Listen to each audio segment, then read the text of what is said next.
C'est une héroïne que je voulais solaire. C'est aussi une de ces femmes qui font basculer l'histoire. C'est parce que des femmes agissent que la civilisation évolue. Et Tsippora fait partie de ces femmes-là.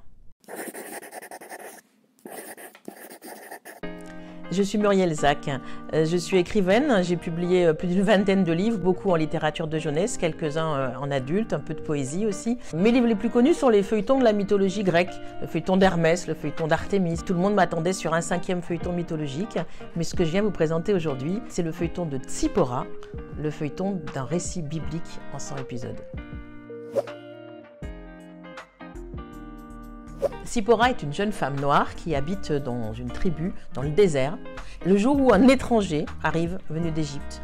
Cet étranger, qui fuit on ne sait quoi, et elle vont vivre une histoire d'amour, et Tsippora va s'engager par soif de liberté, souci de connaissance, à ses côtés, corps et âme, pour l'aider à accomplir une mission un peu folle que lui a confiée son Dieu, Yahvé, libérer son peuple de l'esclavage.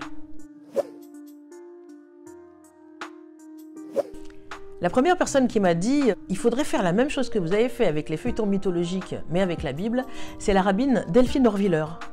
Alors moi, j'étais un peu surprise. Elle m'a dit « chiche, vas-y, fais-le ». J'étais intimidée parce que ce texte est un texte aussi dit sacré pour des croyants. J'ai compris que sacré, ça ne veut pas dire intouchable. Et Delphine Horviller, encore elle, m'a dit « mais depuis la nuit des temps, ce texte est interprété, réinterprété, traduit d'une manière, d'une autre. Et donc chacun y pose son interprétation. » Et je me suis autorisée un culot interprétatif que le texte lui-même appelle. Je crois que nous avions besoin de regarder les récits bibliques, non seulement avec l'œil des femmes, mais avec l'œil d'une femme qui décide d'agir. Elle va s'appuyer sur d'autres femmes, sur Sarah, sur Ève, sur Esther. C'est cette alliance de femmes et ce regard féminin qui, je pense, nous permet vraiment une approche tout à fait nouvelle. Depuis toujours, les femmes ont été complètement occultées, passées sous silence dans la présentation de la Bible. Donc j'ai voulu aussi réparer cette chose-là.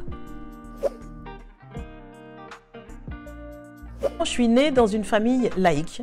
J'ai grandi en découvrant la Bible uniquement par la culture, c'est-à-dire la peinture, la sculpture, la littérature. Je suis convaincue que les textes de la Bible, comme les mythes fondateurs, les mythes grecs, nous interrogent, nous les humains, sur les questions existentielles, la vie, l'amour, le bien, le mal, la responsabilité, la fraternité, l'engagement. Et je me mets aussi loin de ceux qui veulent jeter ce texte aux orties parce que ça ne les intéresse pas, que ceux qui veulent se l'approprier en disant « c'est fixé, c'est gravé dans le marbre ».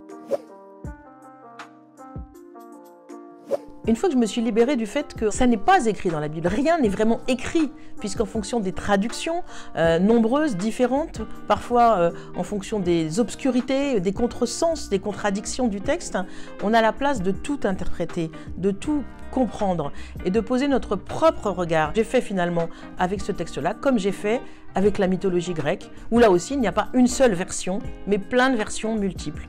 Et j'ai posé ma propre version. Peut-être que le mot le plus fort qui sous-tend tout mon travail, quand je m'adresse aussi bien aux enfants les plus petits qu'aux adultes, évidemment en passant par les ados, c'est la transmission. Je crois que nous sommes là pour que la littérature nous aide à travailler à la fois notre empathie, à savoir d'où on vient pour choisir où on va, transmettre ce qui fait nos valeurs, ce qui fait notre profonde humanité.